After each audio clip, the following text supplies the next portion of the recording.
catalisador, a gente tem sempre um sensor de NOx, no mínimo um sensor de NOx, né?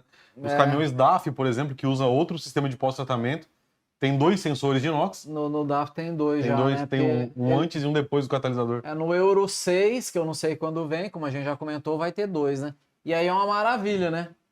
Porque aí pelo próprio scanner você já pode olhar se a mágica tá acontecendo, Não né? precisa nem da câmera térmica, né? Não precisa nem da câmera. Você vai pelos sensores de inox mesmo, né? Você olha se o sensor de inox antes tá dando o dobro de inox do que o depois. Mais ou menos isso, né, pessoal? Tô dando uma ideia básica aqui, né? Não é uma regra. Não é uma regra. Geral. O próprio DAF não é bem assim. Sim. O próprio DAF não é o dobro, né? Entendeu? Mas é mais ou menos isso aí. Então o sensor de inox ele tem uma característica que dificulta o teste dele, que ele é composto pelo... O sensor tem um módulozinho, né? Junto. A maioria da galera já viu. Fica um pouquinho mais de longe aí, Bate, ver se você consegue inteirar ali. Tem um chicotinho. Um chicotinho aqui. E aí esse outro lado aqui é que é conectado no chicote do veículo, né?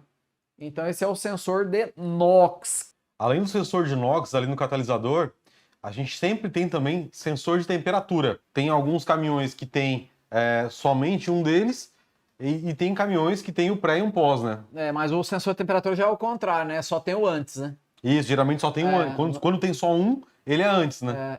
Então temperatura quando tem só um é antes, sensor de NOx quando tem E só um é depois. É depois, né?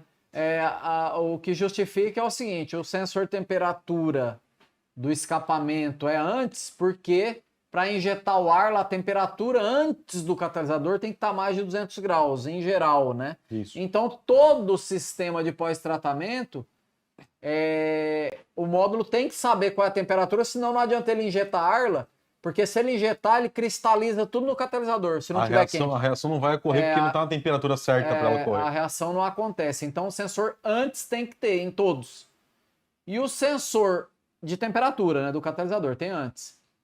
Agora, o sensor de inox é depois, justamente, para o módulo saber se... Reduziu o suficiente. Reduziu o suficiente, né? Então, catalisador é basicamente isso. Sensores de inox e sensores de temperatura ali, antes e depois do catalisador.